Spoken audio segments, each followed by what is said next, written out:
做着最有的模型 TC Go 为您分享。Hello， 大家好，欢迎各位收看这一期的模型分享。本期要和各位分享的是万代 FRS 奥特曼系列第7款，也是 FRS 平成奥特曼的第3款模型迪迦奥特曼。不过也挺巧合，毕竟迪迦这个名字也是来自印度尼西亚语里边的数字3 Tiga， 但是这个7算不算魔7呢？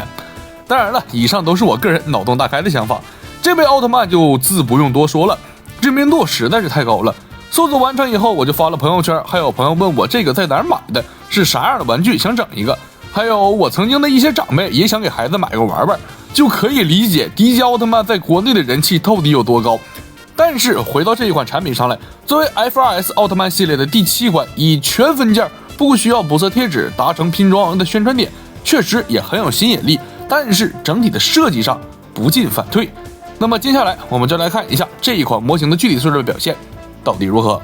迪迦奥特曼的定价是3200日元，目前的现货价格在130多块。本款模型的合作峰会，根据周围的场景可以推断是迪迦奥特曼第25集恶魔的审判，所有人把光给迪迦的场面，毕竟周围场景的灯光很亮，选择作为这一集封面也挺有意境。不过没有选择这经典的一幕，保不准会放在后面空中型当封面说不定。但老实讲，这个站姿反而更像是蓝色奈克萨斯 OP 最后一幕的场景。本款模型一共7款板件，指引说明书也是标准配置，甚至这一次还有戴哥教你拍照片的环节。紫色透明成银色零件1个，效果还行，就是水纹会比较多。黑铁色金属成银色1块，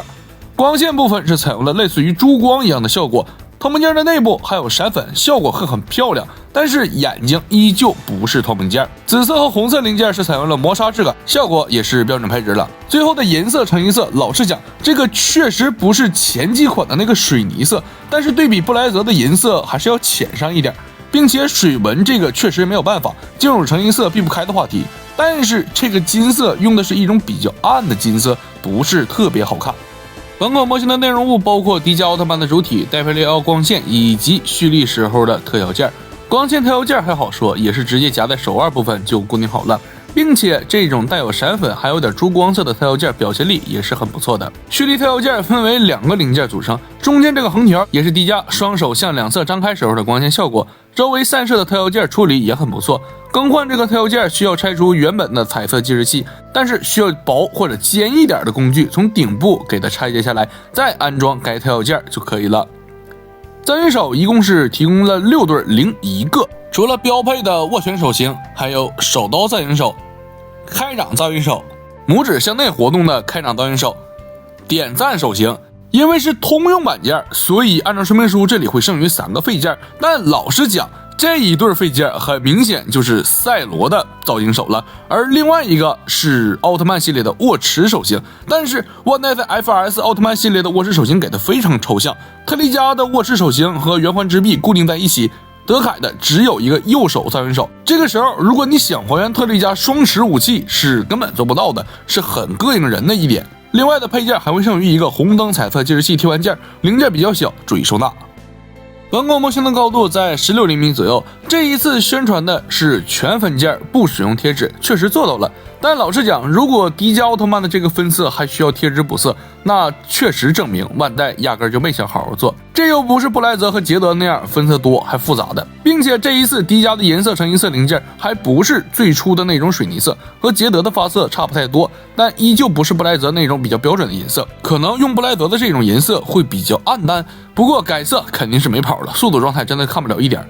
本款模型的水纹也是标准配置，金属成银色有水纹很正常，就看这个量怎么控制了。像胸部这样的我还能理解成皮套弯腰出现的折痕，头部这个我真是接受不能，得处理一下。同时用紫光灯照射也可以看得出来，额头透明件、金色成银色和红色彩色计时器都是有荧光效果的，并且紫色零件在此刻也会变成红色，直接变成力量型了。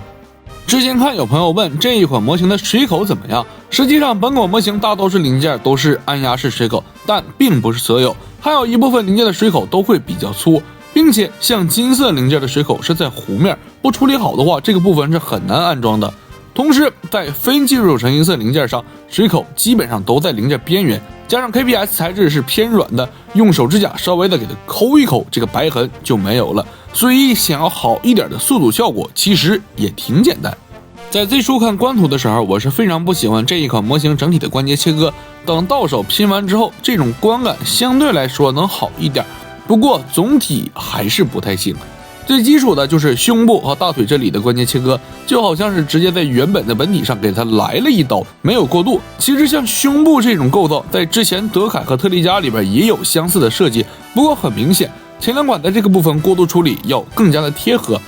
大腿这里也是一样的配置，首先就是大腿根的关节切割并没有形成太好的过渡，就像是一个圆筒直接插在了上面。另外一点，我个人认为，如果以大腿外侧为基准和胯部进行衔接，那大腿内侧的红色零件和这个切割点反而衔接不上，就显得裆大还腿粗，腰部和整个上半身还特别细，就给我一种上半身是全能俊辅，下半身是中村浩二的感觉。对比之下，其他几个 FRS 奥特曼的胯部虽然体型千奇百怪，但是大腿过渡都要比迪迦这个看着舒服很多。本款模型的头部，我个人觉得有一些角度限定，正面看上去是印象中的迪迦奥特曼，但是又感觉多少有点邪气，这个点从上往下观看会非常明显。除此之外，侧面和下面看的话，整体的观感还是比较不错的。眼睛也并不是纯椭圆设计，而是各种平面的堆叠，也算是在不同角度下增添了一点质感。额头的迪迦水晶就是纯色透明件，感觉上内部好像是有细节，实际只有一个卡榫，估计也是因为折射角度看着像水晶一样。耳朵分件会非常小，安装的时候一定要注意了。头部后方的零件也是单独的分件设计，但是安装完成之后，周围会有一圈小缝隙。头部和脖子算是 FRS 奥特曼系列的标准配置，球形关节加上 C 扣连接，活动的时候颈部后方的条纹也会做出让位结构，整体的活动角度还是比较不错的。不过 FRS 奥特曼里边采用这种设计的脖子关节只有迪迦、捷德和泽塔，另外几个因为脖子和胸部是连接在一起的，这个地方是做了一些延伸，一体性会更好，但是舍弃了侧摆的可动角度，并且这其中还有像 FRS 赛罗奥特曼这种重量级的屎一样的设计，我真的是很想知道这一款模型到底是哪一个傻逼设计的。胸部主要问题在前面就说完了，这里也不再去说。万代当初宣传可动的时候有一个解剖图，胸部后方这里是有一个长的重心卡榫，活动的时候貌似会有一个抽拉提升可动角度的设计，但实际上手我并没有感觉都有用，甚至没啥用。然后我拆开看了一眼，哦，这个部分是这个意思啊，相当于整个胸甲和前端框架是没有连接的，只是通过后方的球形关节给它连接上了，所以内部框架是可以独立活动的。哦，依旧没啥用。腰部里边的零件也是带有可动的，配合球形关节，在不考虑穿帮的前提下，腰部的可动是非常优秀的，所以摆动作就真的需要再好好的调整一下了。胸部和手臂的引顺关节也有做，并且是多段的关节设计。老实讲，这个关节我认为主要还是用来摆出光线释放的状态，但是吧，关节全部拉出来之后，依旧会有这么大的空档，正面还好，其他的角度看着就会非常怪。我相信之前做过 FRS 特利迦和德凯的玩家，对于肩部这个半装球形关节是非常反感的。本身万代现在的料子就软 ，KPS 模型放一段时间，零件就会像粘在一起一样，很难活动。之前两款手臂断掉的也不在少数，我这个也已经是白痕了。这一次迪迦奥特曼依旧是采用了这个设计，不过稍有修改，球形关节的尺寸对比之前要小了一些，并且在球形关节的中间也是做出了这一种贯通的孔，保证零件放置一段时间后不会完全卡死。但是本身设计和材质问题并没有解决，依旧是一个很危险的存在，建议打磨处理一下。另外一点，通常我们看到的比如 SHF 都会把肩部这里和手臂给它分开，而 FRS 奥特曼系列都做成了一体的，这就导致手臂几乎是没有平转。泽塔和布莱泽算是打破了这个设计，换成了常规的结构，把肩部零件拆分出来单独安装，既保证了可动角度，也保证了外形不突兀。但是捷德的时候又做回去了，就导致捷德的肩膀穿帮非常严重。而到了迪迦，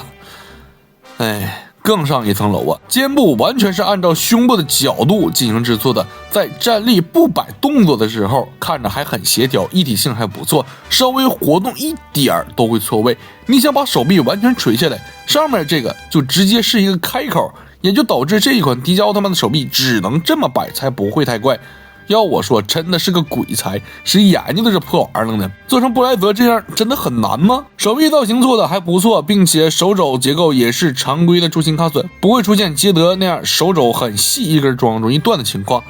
手肘的可动也是比较不错的，但是迪迦的手臂做的有点太细了，看着不太舒服。藏人手因为根部没有可动关节，加上零件限制，一活动就会脱出，会比较松。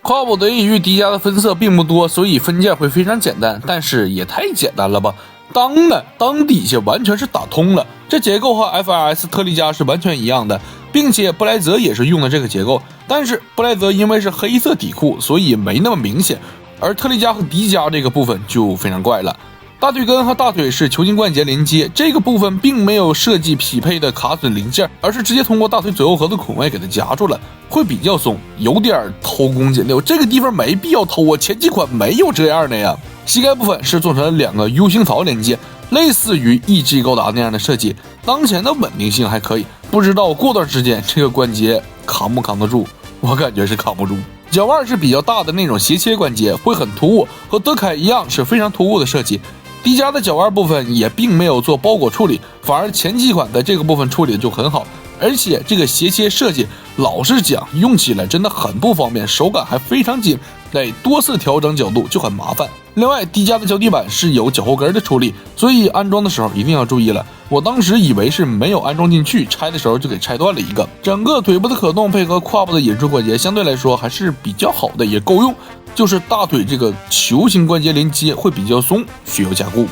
无论是万代还是新上华，对于这一次的 FRS 迪迦奥特曼的宣传可以说是下足了功夫，待遇是目前最好的一个，说明他们很清楚迪迦奥特曼的人气。我本以为这次会有进步，会拿出点新东西，但事实就是本款 FRS 迪迦奥特曼没有任何进步，反而在结构上还在用之前问题很大的零件。而且作为一名理智玩家，我很清楚万代自己是有产品划分的， FRS 就是不如真骨雕，这是一个很清晰的事实。作为模型玩家，这一款模型本身存在优点，比如分件设计做的就比较不错，但是因为零件材质的问题，速度效果不好，就只能后期比图或者喷涂处理，实际上只处理银色和金色就可以提升整体的观感。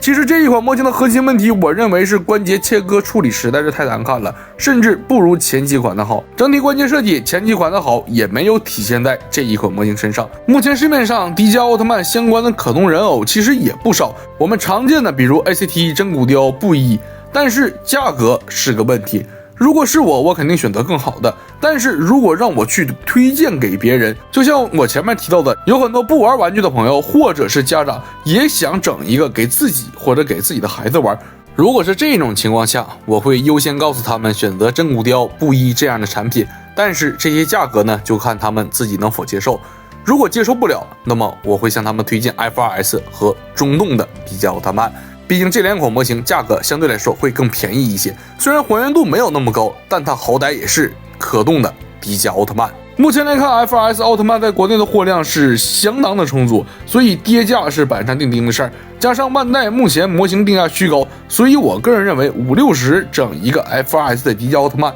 也未尝不可。目前 FRS 奥特曼综合排名的话，布莱德第1，泽塔、捷德并列第2，迪迦放在第3位，德凯、赛罗、特利迦这3位问题会很多，就按需选择吧。本期的视频到这里就已经全部结束了，感谢各位的收看，我们下期不见不散，拜拜。